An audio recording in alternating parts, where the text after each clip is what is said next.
Muito bem-vindos a mais um programa Entrevista Mais. Hoje eu tenho o privilégio de receber o Dr. Nathaniel Ngomane, ele que é professor de literatura,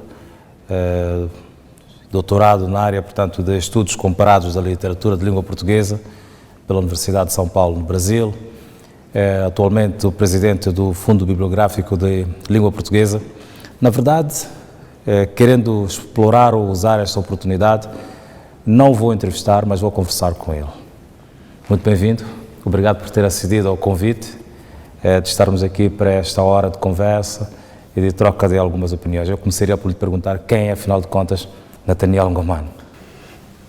Quem é Nathaniel Ngomane? Eu tenho que sair de Nathaniel e ficar a observá-lo de longe para perceber quem é, né? Um cidadão moçambicano, nascido numa povoação em Inhambane chamada Pembe, no distrito de Omuine, filho de operários. A única profissão que meu pai desenvolveu ao longo da sua vida foi de carregador de cais, estivador. Portanto, aquelas pessoas, particularmente homens, que descarregam e carregam navios no porto. E no caso dele, no porto de Maputo. É claro que antes disso ele foi mineiro na África do Sul por um período bastante curto, relativamente, e depois migrou para Lourenço Marques.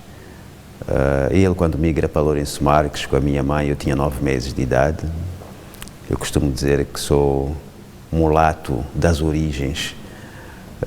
Nasci em Inhambane, mas com 9 meses eu estou em Lourenço Marques, cresço no Chamanculo, no subúrbio de Chamanculo, frequento a escola primária em Lourenço Marques, a escola secundária, parte dela em Lourenço Marques e em Maputo, e completo outra parte dos estudos secundários em Cuba, na Ilha da Juventude. Fiz parte do grupo dos estudantes moçambicanos que foram estudar em Cuba a partir de 77 ou de 77 a 80.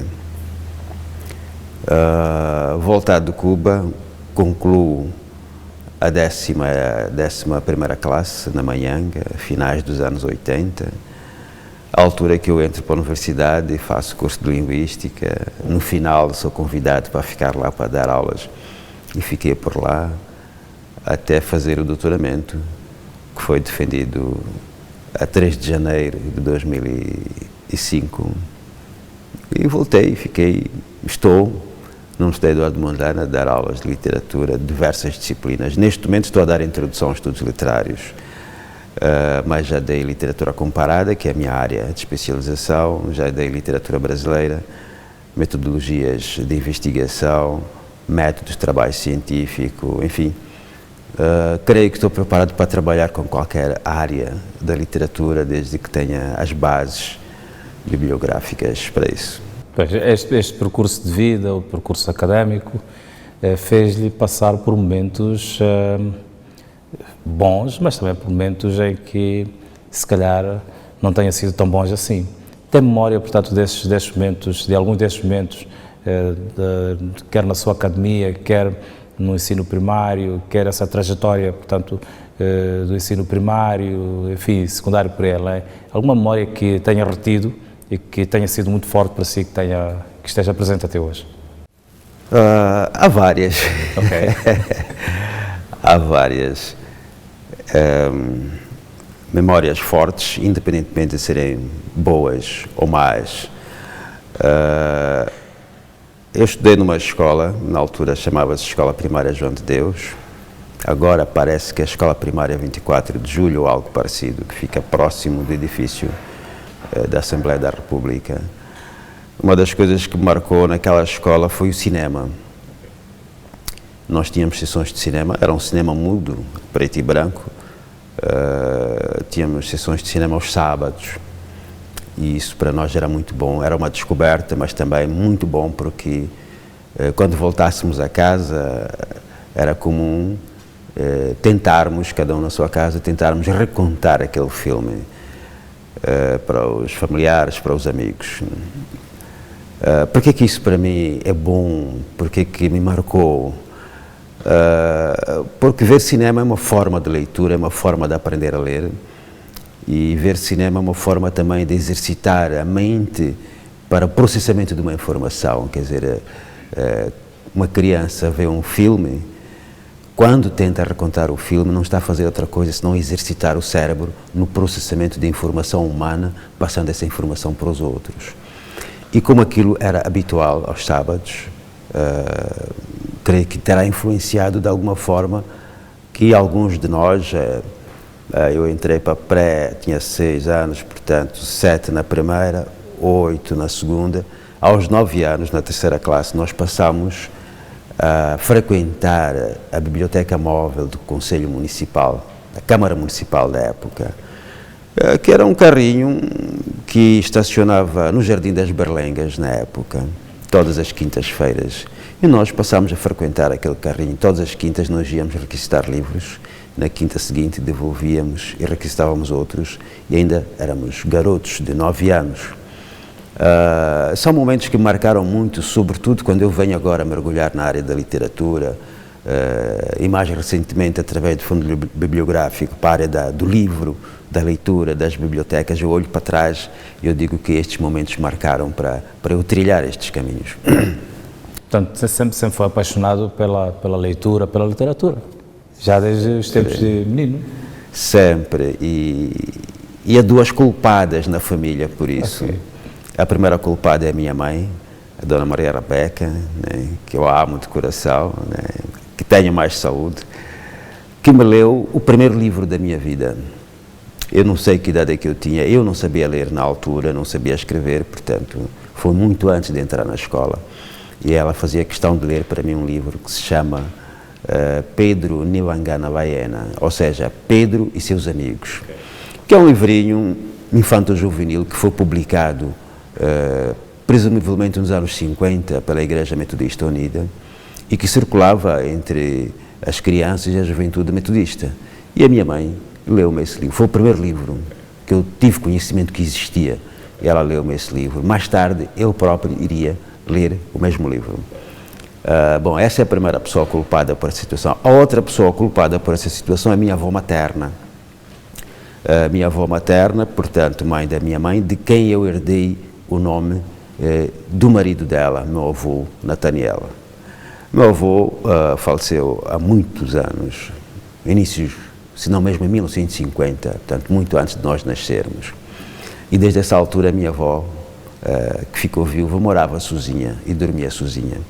Como eu herdei o nome, passei a ser o marido dela, e sempre que fôssemos de férias para a casa da avó, eu dormia na cama com a minha avó, e a minha avó contava-me histórias. A primeira grande quantidade de histórias orais sobre o coelho, o leão, o macaco, o elefante, etc. E sobre homens, sobre pessoas, sobre fantasmas, sobre as suas crenças, quem me contava era a minha avó. E eu ia sempre com uma grande expectativa de férias para a casa da minha avó, em Xidenguel, para dormir, e ela contar-me histórias. E acho que isso, de alguma forma, encaminhou o meu gosto pelos livros, pelas histórias, pela contação de histórias.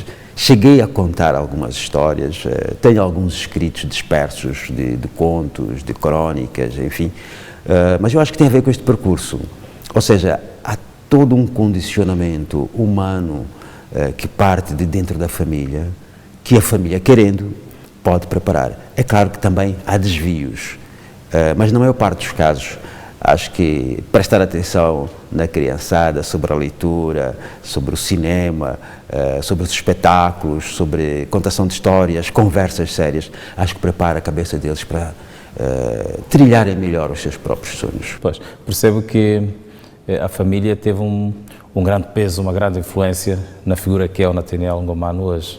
Como é que define este conceito família, olhando para aquilo que ela representa ou representou para si? É um conceito forte e importantíssimo. Talvez até tenha sido mais forte muitos anos atrás, e talvez agora o conceito de família seja um conceito um pouco fragilizado. E junto com o conceito de família, o conceito de identidades também vai se fragilizando. Alguns autores, alguns teóricos falaram sobre isso. Há um aglomerado, um conjunto de pessoas ligadas, primeiro por laços sanguíneos ou consanguíneos, pai, mãe, filhos, etc., avós, sobrinhos, tios, e que comungam de alguma forma o modo de viver, os princípios de vida, a moral, a ética, a justiça, etc., e vão-se, ao mesmo tempo que vão criando uma coesão entre elas, vão tentando reproduzir para os mais novos a maneira de ser, a maneira de estar, de se comportar, etc.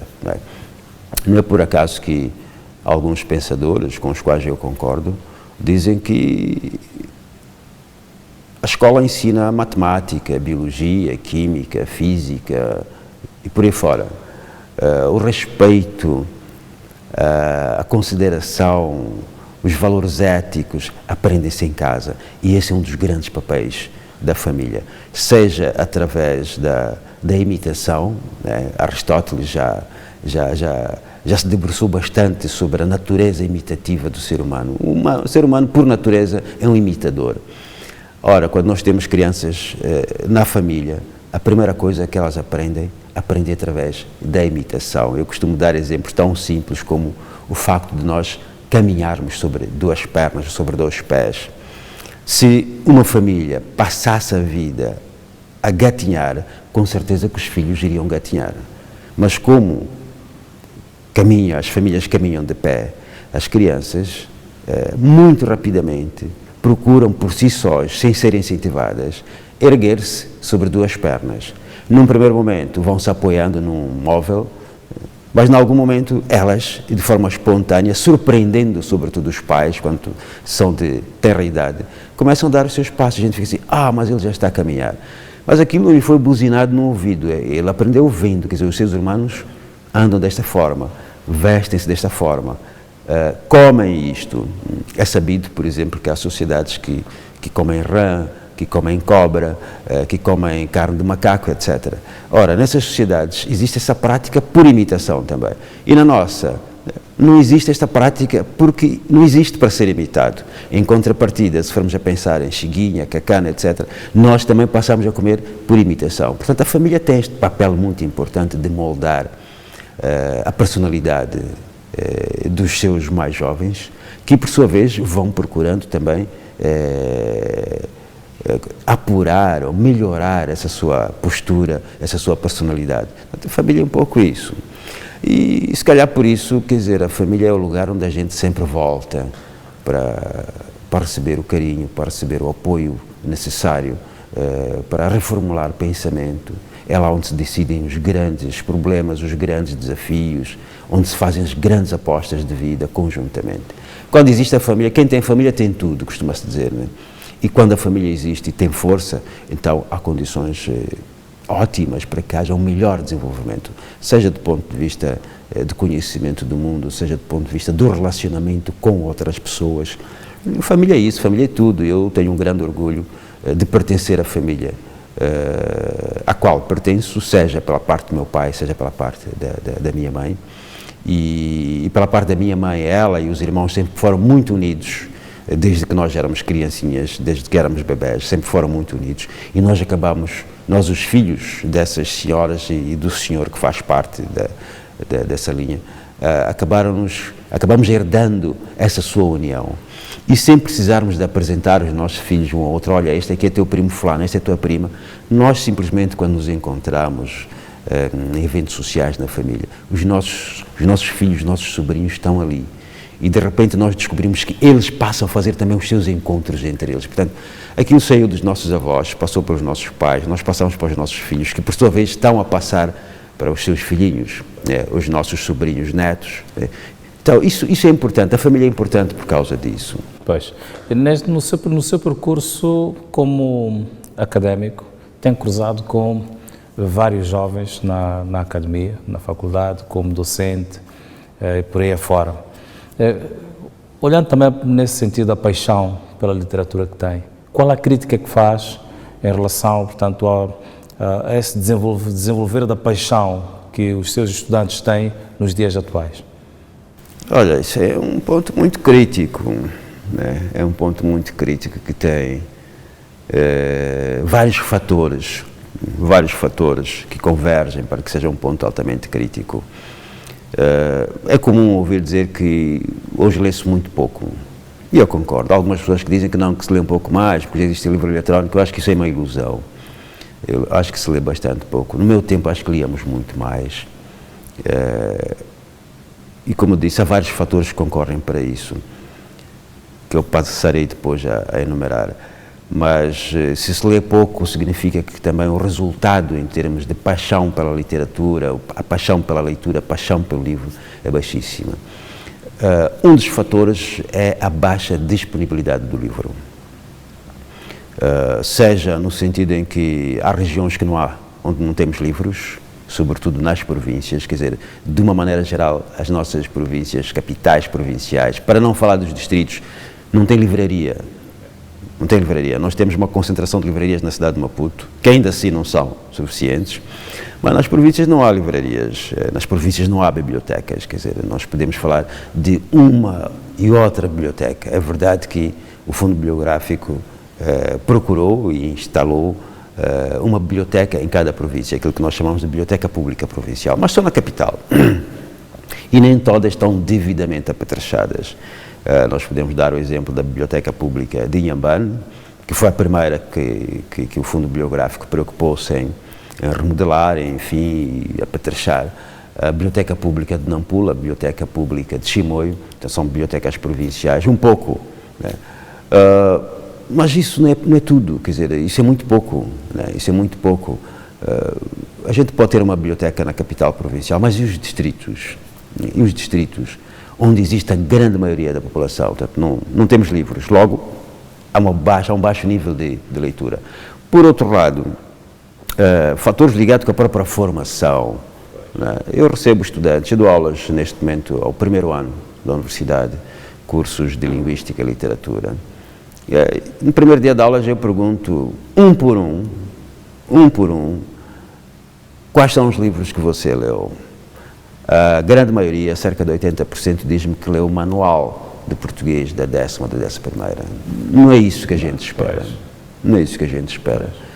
É verdade que eu entrei para a universidade muito mais tarde, por várias outras razões, mas na altura que eu terminei a escola primária já tinha lido bastante.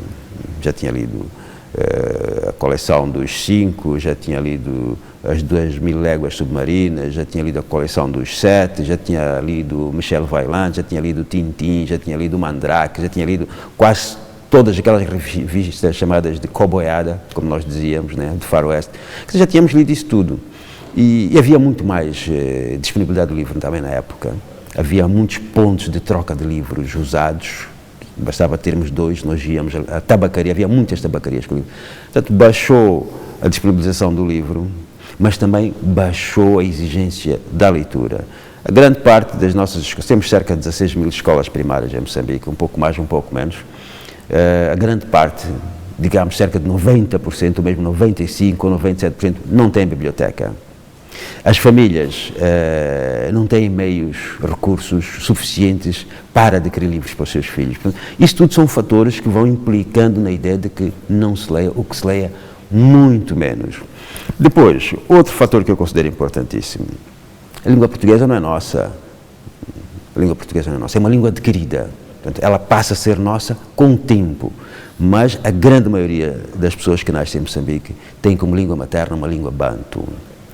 Na altura da independência éramos cerca de 9 milhões de moçambicanos e nós adotámos na época a língua portuguesa como língua oficial, como língua da administração pública, língua da mídia, língua das escolas, etc, etc. Muito bem, só que depois da independência é uma grande fuga de professores portugueses. E quem é que cobre esta lacuna de professores? São moçambicanos que não tinham a formação adequada ou ideal para dar continuidade a este processo educacional.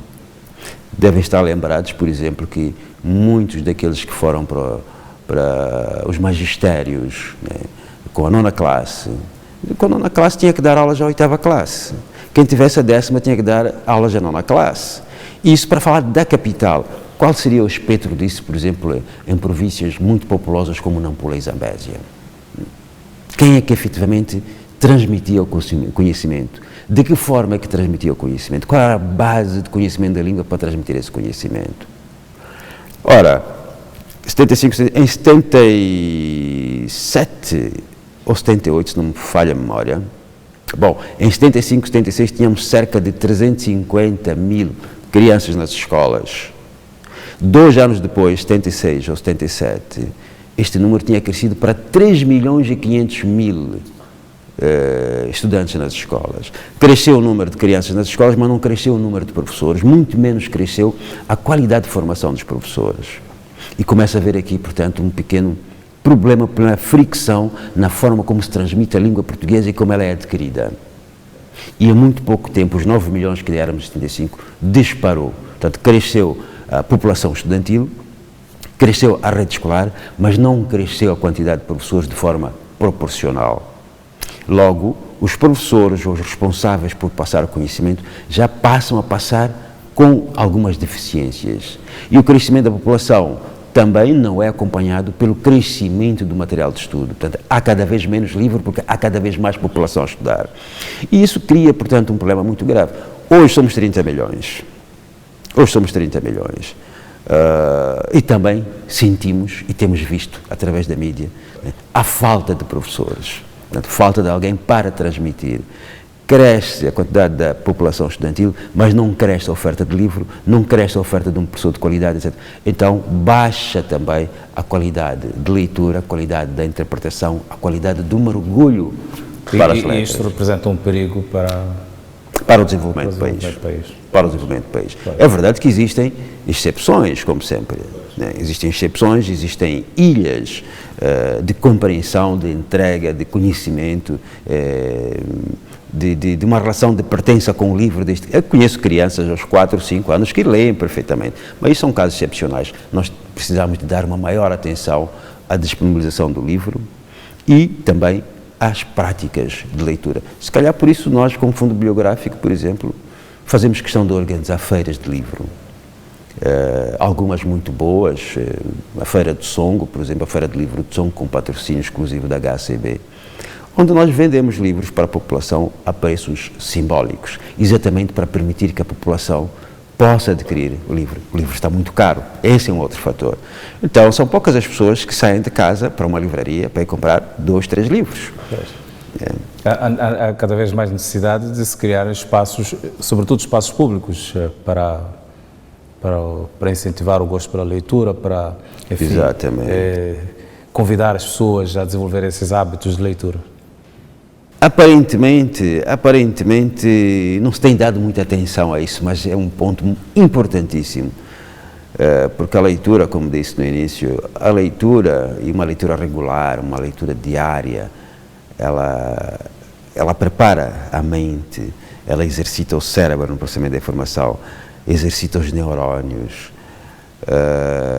previne doenças como Alzheimer, esquecimento, porque o cérebro está permanentemente em ação.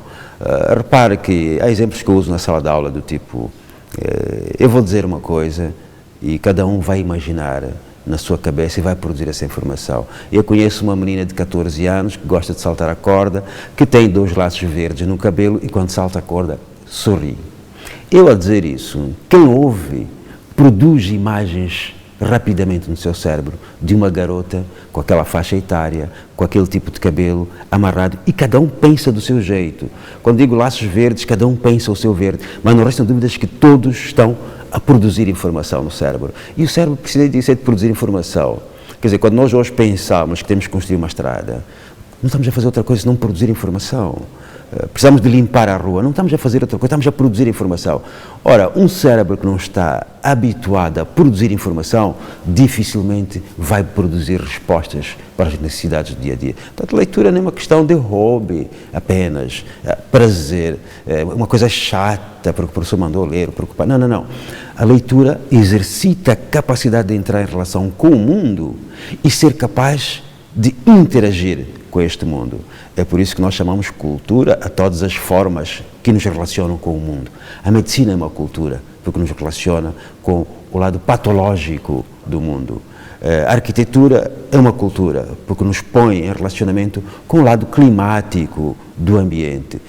A engenharia é uma cultura, porque nos põe em contacto com o lado acidental, se formos a pensar em estradas, pontes, com o lado acidental do mundo. Ou a engenharia é uma cultura, porque nos põe em contacto com o lado da proteção do ser humano em relação às intempéries. Estamos a falar de construção. Portanto, quem não leu, quem não lê, quem não ouve histórias, está menos preparado para interagir. Quanto mais a gente lê, mais o cérebro fica habilitado para produzir várias respostas. Pessoas que leem, numa situação de aflição na rua, têm melhores soluções e mais rápidas do que as pessoas que não leem. Pois, eu li em tempos uma entrevista que o professor concedeu a uma revista angolana, na qual defendia a tese de que não existe literatura, portanto, diríamos, não existe literatura de língua portuguesa. Existem literaturas de língua portuguesa. Quer esmiuçar um bocado, desenvolver um bocado este seu pensamento? Na verdade, eu acho que me opunho aí a definição, o conceito de lusofonia, que eu sou totalmente contra essa perspectiva da lusofonia. É claro que as pessoas, para facilitar, para criar um atalho, dizem que a lusofonia tem a ver com a língua portuguesa, mas a lusofonia é muito mais do que isso, né? A lusofonia tem a ver também com o lado cultural, lusitano. Portanto, há todo um conjunto de elementos que estão ligados ao conceito de lusofonia, que não são apenas os elementos de uma fonologia ou de um som, de uma escrita em língua portuguesa. A lusofonia tem também elementos culturais. O ser lusófono, eu dizia, não, eu não sou lusófono, eu posso ser de língua portuguesa. Nós não temos literaturas lusófonas como tal, eu não concordo que sejam literaturas lusófonas. Temos literaturas de língua portuguesa, quer dizer, quem vai ler, por exemplo, um Ngulano Kossa, seja o Ngulano Kossa do Alalape, da Orgia dos Loucos, de Choriro, enfim, Sobreviventes, vai perceber que a grande substância cultural que circula naqueles textos não é lusófona, é uma substância cultural banto. Eu prefiro que me chamem até de bantófono e não de lusófono. Ora, Portugal tem uma literatura que se expressa em língua portuguesa, o Brasil tem uma literatura que se expressa em língua portuguesa, Angola, Moçambique, Guiné, São Tomé, Cabo Verde, etc., Timor, são literaturas de língua portuguesa, expressam-se através dessa língua, mas ao mesmo tempo trazem lá de cima maneiras de ser, maneiras de ver bastante plurais que fogem inclusive ao conceito de lusofonia. No caso de Moçambique, nós poderíamos falar de uma bantofonia, no caso de Angola, poderia-se falar de uma bantofonia.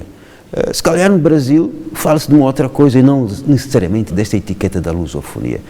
Somos várias literaturas que falam em língua portuguesa, né? Então somos literaturas de língua portuguesa e não necessariamente literaturas lusófonas. Acho que a nossa conversa foi um pouco nessa perspectiva em Angola, em Luanda. Pois, eu gostava que fizesse uma espécie de, se quisermos, avaliação a literatura moçambicana. Em que estágio é que está para si? Eu acho que está bem, está boa. Eu acho que todas as literaturas estão sempre boas, desde que os seus fazedores existam, desde que o povo que produz essa literatura esteja vivo, então a literatura está boa. Eu me lembro que houve uma altura que se falou aqui da morte da literatura, etc. Eu acho que fui uma das primeiras pessoas, ou pelo menos sou uma das pessoas que se opôs a essa ideia da morte da literatura. Enquanto existir um povo, a literatura não morre, a cultura não morre, eu penso assim. Há escritores que vão aparecendo e podem aparecer de forma muito espaçada. Não significa que a literatura tenha morrido. Não significa que a literatura tenha morrido. E aí até estamos a falar de uma literatura escrita. Estamos a falar de uma literatura escrita.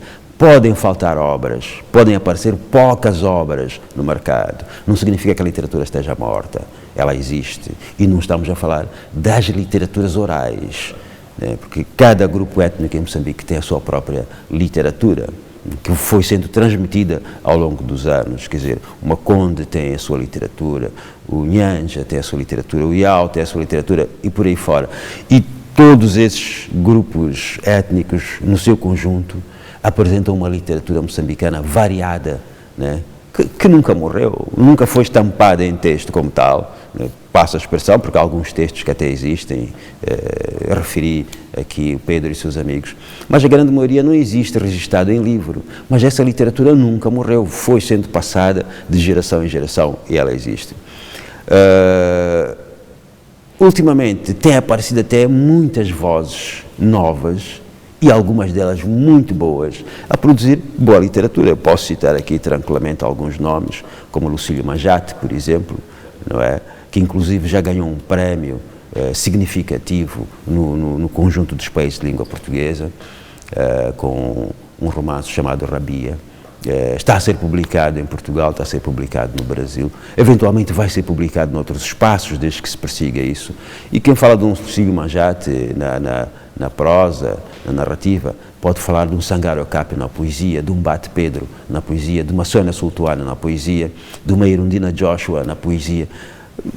Na prosa podemos falar ainda de uma Virgília Ferrão, podemos falar de um Aurélio Furdela, enfim, estamos a falar de uma geração mais recente e que tem estado a publicar textos com valor.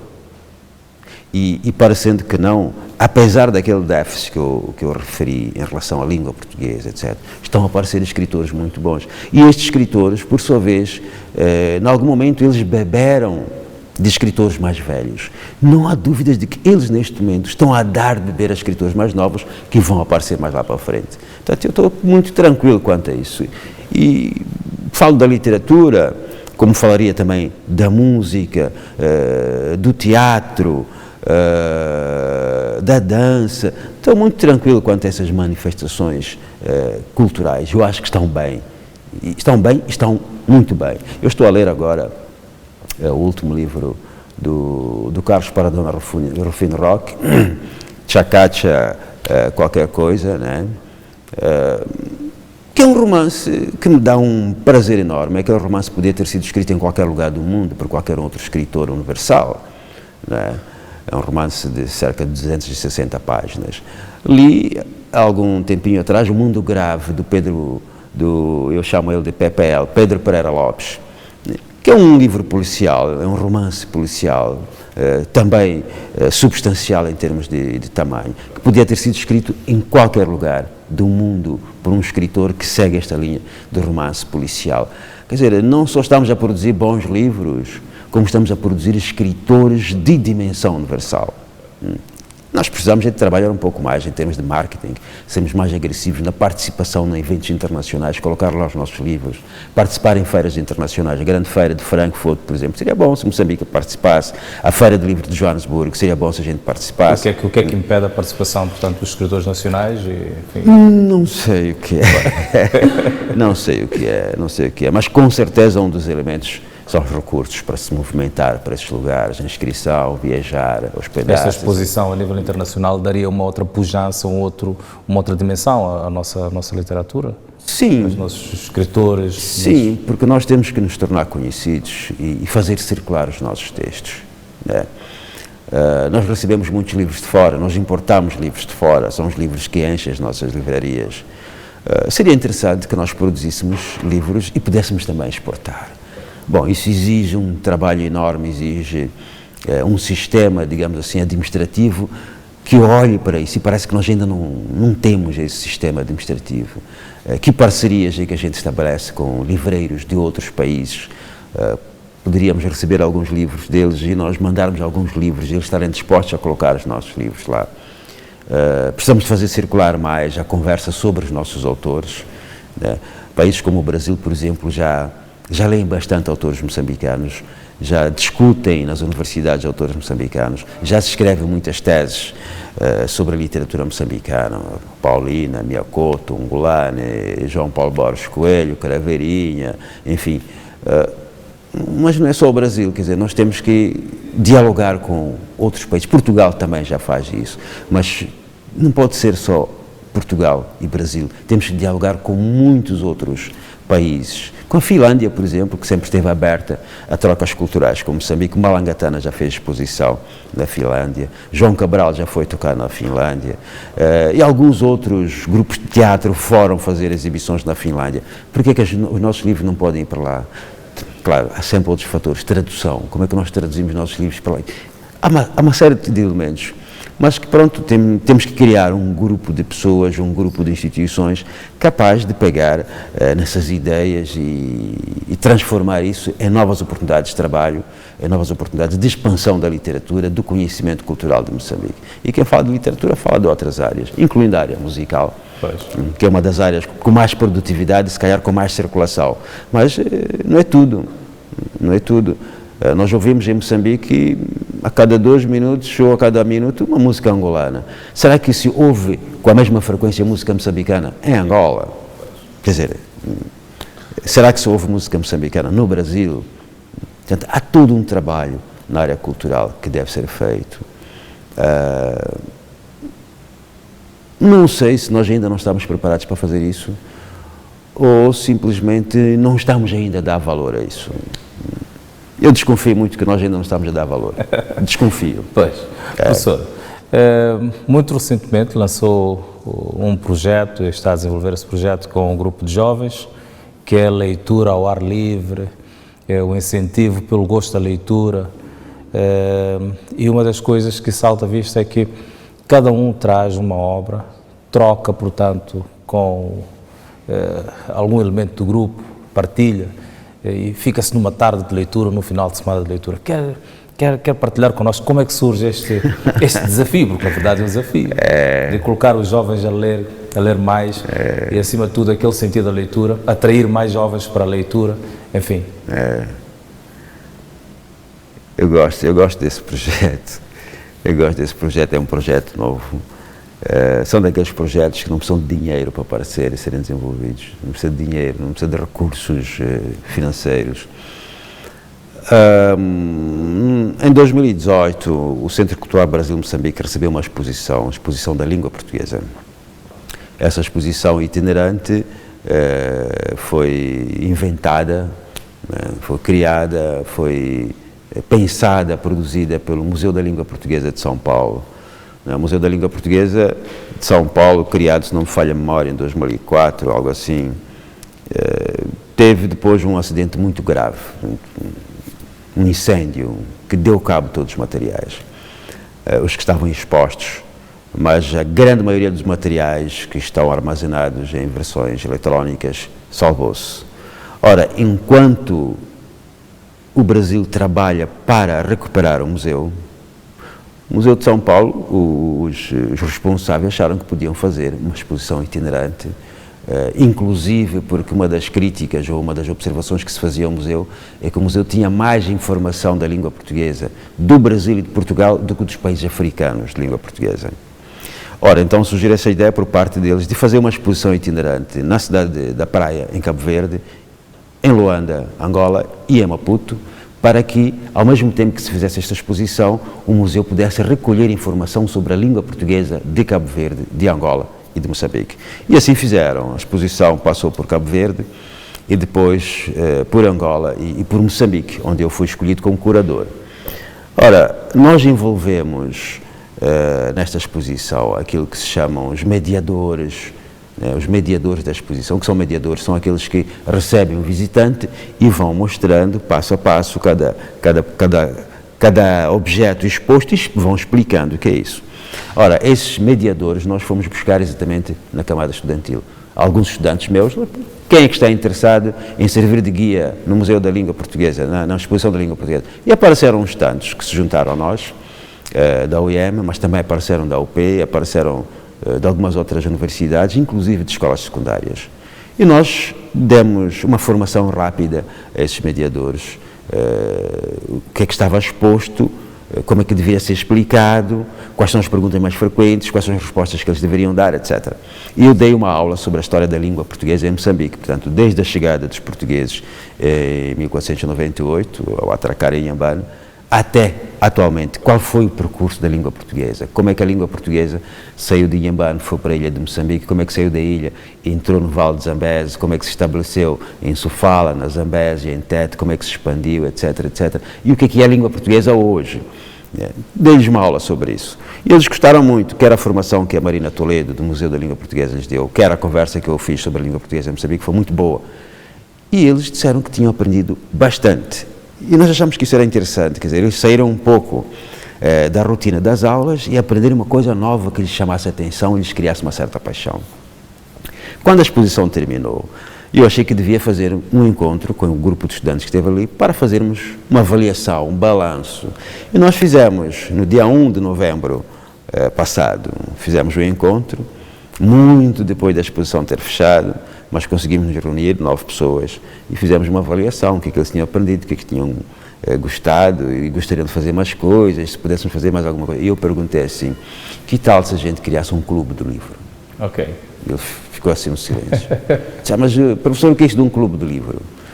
Clube do livro é um nome que se dá a um grupo de pessoas que gosta de ler e que se encontra regularmente, cada um tem o seu livro, encontra-se regularmente num espaço, leem por 1 hora de tempo, 1h30, e depois gastam a restante hora de tempo trocando ideias sobre aquilo que estão a ler. Quer dizer, é um prazer estarem juntos e depois trocar ideias. Ou escolhe-se um livro base em que todos leem e no final do mês todos se encontram e comentam sobre esse livro. Porque é uma boa ideia, porque vamos fazer isso. Então pronto, vamos fazer isso. Primeiro encontro vamos fazer no Jardim Tunduro. Pode ser, pode ser. E no dia 16 de novembro encontramos 7 pessoas a ler. Qual é a ideia mesmo disto? Bom, a ideia, por um lado, é que nós que gostamos de ler, podemos melhorar a nossa leitura, lendo mais, porque nós queremos ler pelo menos um livro por semana. Você vai ao encontro, você lê um livro por semana. Então aí a gente senta e pensa, bom, um ano, quantas semanas é que tem? Quantos livros é que poderia ter lido num ano? E isso galvaniza-nos. Ok, eu agora quero ler mais. Por um lado isso, mas por outro, queremos ler em público. Um dos problemas que este país tem é o déficit de leitura. Quando lemos em público, de certeza que há alguém que se vai apaixonar por aquilo, vai querer se juntar a nós, vai pegar no seu livro e vai se juntar a nós. E aos poucos nós iremos crescendo. E nós queremos publicar imagens disto, para que as pessoas que gostam de ler, que têm livros e querem se juntar a nós, vão se juntar. As pessoas que estão em Gaza, em Inhambane, em Tete, até chegar lá em cima a Cabo Delgado, quando forem a ver as nossas imagens, na impossibilidade de se juntar a nós, eles podem lá criar também os seus clubes de leitura. E aos poucos nós podemos ir aumentando a população leitora deste país, pessoas que leem. Quer dizer, voltamos de novo à questão da imitação. Só pelo facto de ver os outros a ler, da mesma idade, jovens, concentrados, algum jovem, com certeza, nem que seja apenas um, vai dizer, não, eu quero ser como eles, eu vou me juntar a eles, eu vou ler. Ou então vai criar seu grupo. Então, esse grupo nasceu dessa forma. O que nós queremos é ler em conjunto e trocar ideias sobre aquilo que estamos a ler. E os resultados, olhando para aquilo que foi, portanto, a primeira sessão e as que seguiram. Exato. Já são animadores? Na primeira sessão éramos 7, na primeira sessão de leitura éramos 7. No fim de semana seguinte fomos ler no Jardim do Professor, no Café Acácia, e éramos 12. Depois fomos ler no Jardim, acho que é Jardim Dona Berta, se não me falha a memória, que fica na Karl Marx. Já dava uns 15, 16. Depois fomos ler, agora estamos a perder um pouco dos espaços, mas pronto, quando fomos ler no Jardim dos Cronistas, na Summershield, e quando fomos ler no Jardim dos Cronistas éramos 27. Depois fomos ler no Parque dos Poetas, na Matola, éramos 30, mas tinham faltado 7 membros, portanto já somos 37. Estávamos à espera que agora que fomos ler no Clube de Golfe, estávamos à espera que o grupo fosse maior. Infelizmente, quer por causa da ameaça de chuva e quer pela localização de espaços, que muitos tiveram dificuldade em localizar, não chegámos a crescer muito, mas éramos 30 outra vez, né? E eu acredito que vamos crescendo. Recebemos, nosso Facebook está ativo, recebemos contactos de Moamba. Há um jovem Moamba que está interessado em criar o clube do livro na Moamba, mais ou menos o mesmo esquema. Tete, também já recebemos. Nampula, recebemos.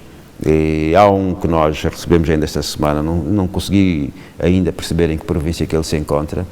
Há um que está em Marraquém, que quer participar do nosso grupo, e nós dissemos: você pode participar, é só seguir as nossas publicações, saber onde e a que horas. Mas, estando em Marraquém, nada impede que você crie um clube de livro em Marraquém. Ele ficou muito animado com a ideia. Portanto, é um pouco isto, quer dizer, é um grupo de pessoas que gostam de ler, que se encontram, leem silenciosamente entre elas, mas em público, para atrair os olhares e a vontade dos outros que gostariam de ler, mas que por algum motivo não leem. E não estou a pensar apenas em estudantes, estou a pensar mesmo em engenheiros também, estou a pensar em médicos, estou a pensar em motoristas, estou a pensar em pessoas que sabem ler e que gostariam de ler e que por algum motivo que não sabem, talvez, não estão a ler.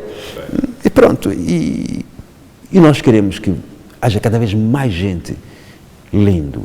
E a gente sonha o seguinte: um dia, no Dia Mundial do Livro, nós estaremos a ler do Rovuma até o Maputo e do Índico ao Zumbo.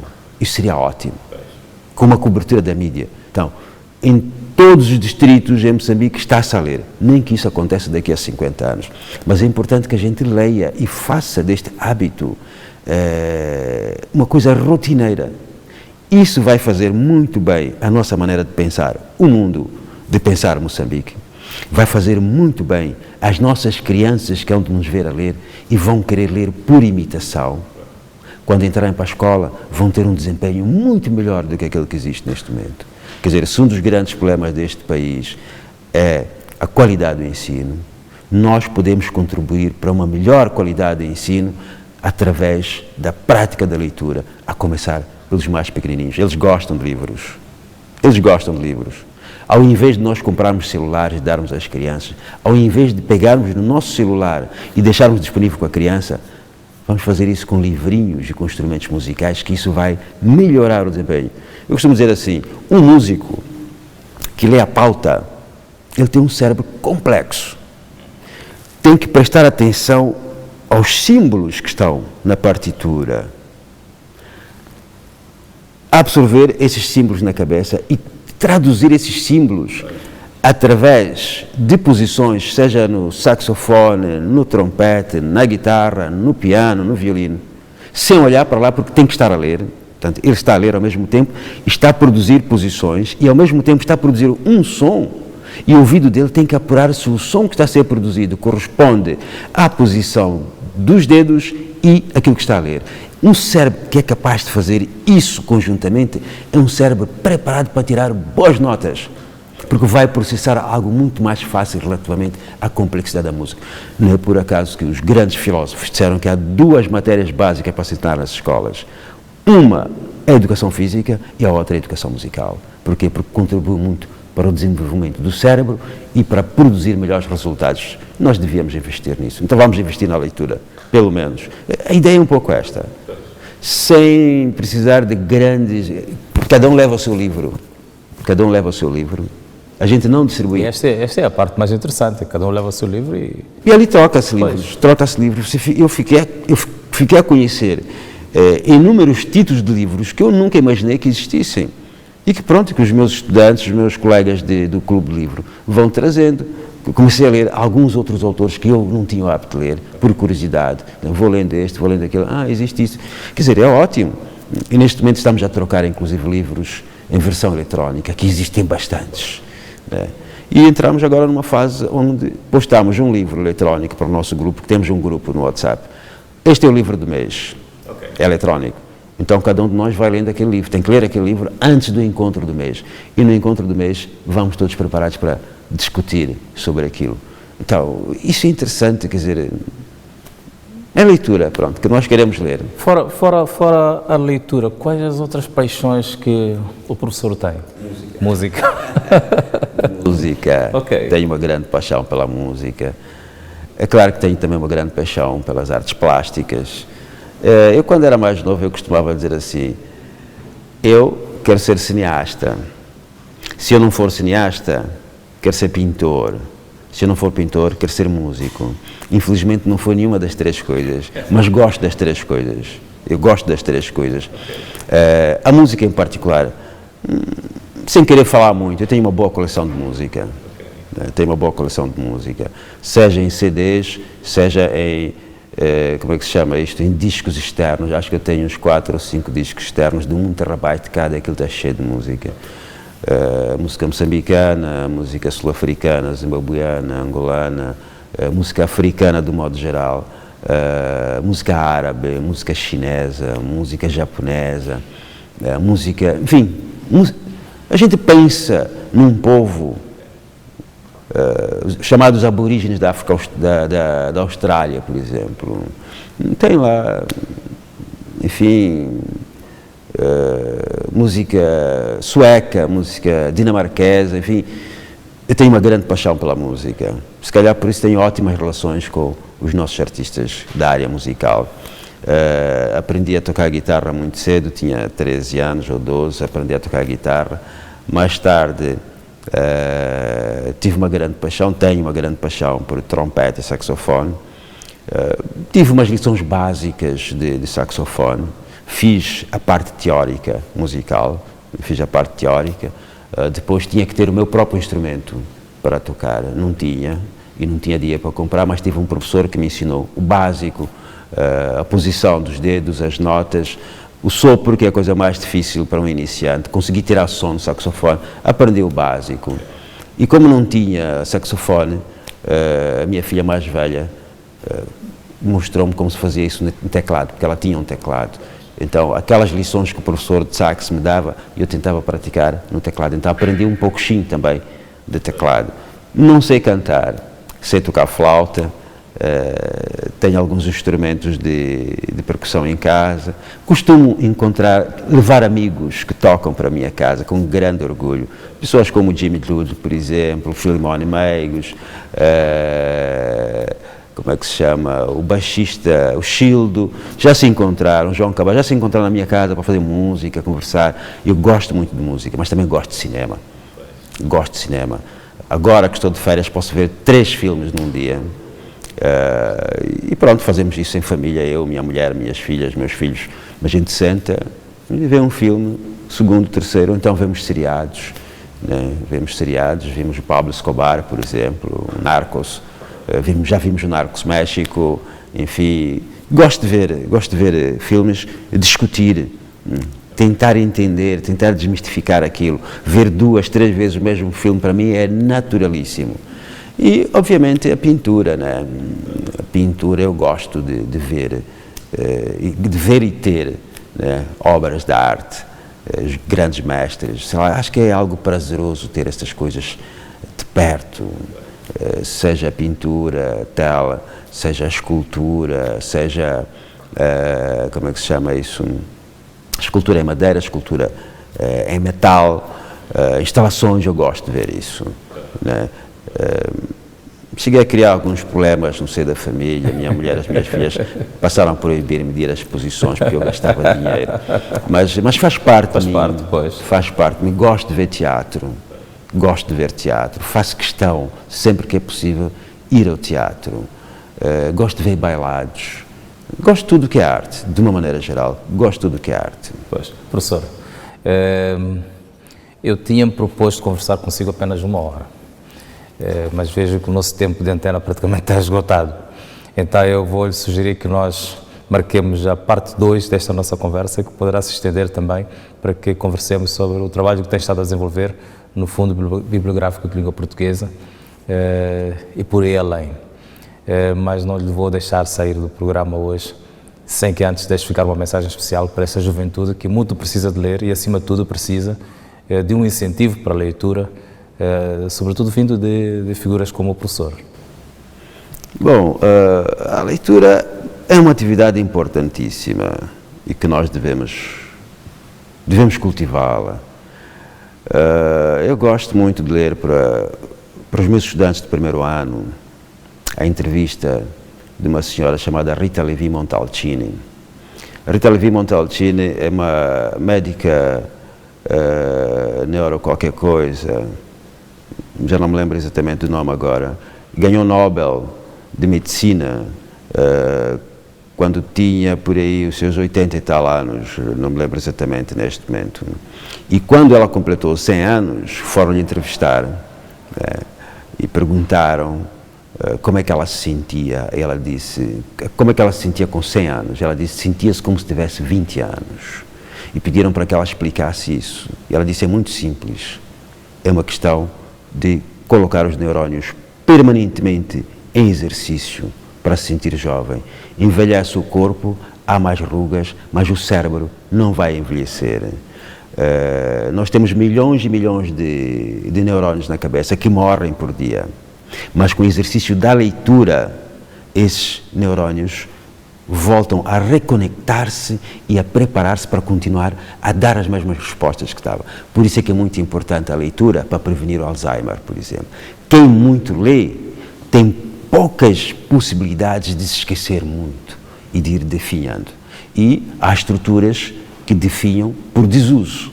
Não são usadas, então definham. Ora, a leitura faz muitíssimo bem aos neurónios, estou a falar biologicamente, fisicamente, portanto faz muitíssimo bem aos neurónios, mas também faz muitíssimo bem à capacidade de memorização, à capacidade pensante e ao exercício do processamento de informação. E isso é muito importante para os jovens porque eles ainda estão-se a formar e precisam de processar muita informação.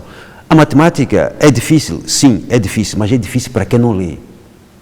Porque quem faz prática de exercícios de matemática todos os dias, resolve 10 a 15 exercícios de matemática todos os dias, pode não estudar em véspera de prova, porque no momento em que aparecer a pergunta, o cérebro começa a disparar as respostas e é só preencher.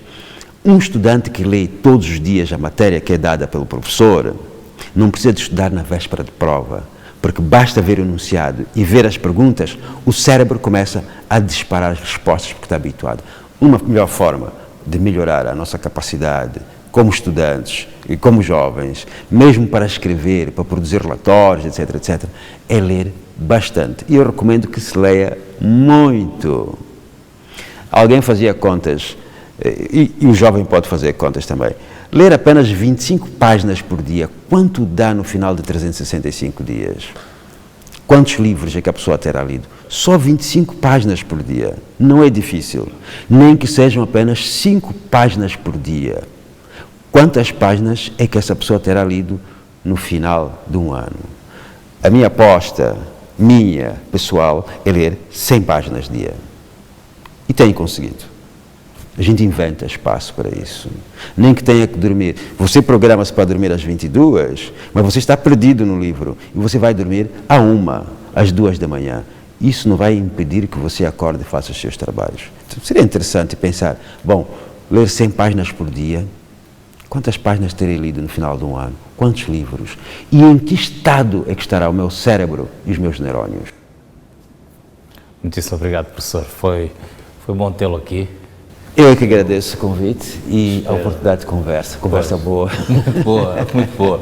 E eu espero que os nossos amigos telespectadores também tenham aproveitado e tenham gostado desta conversa.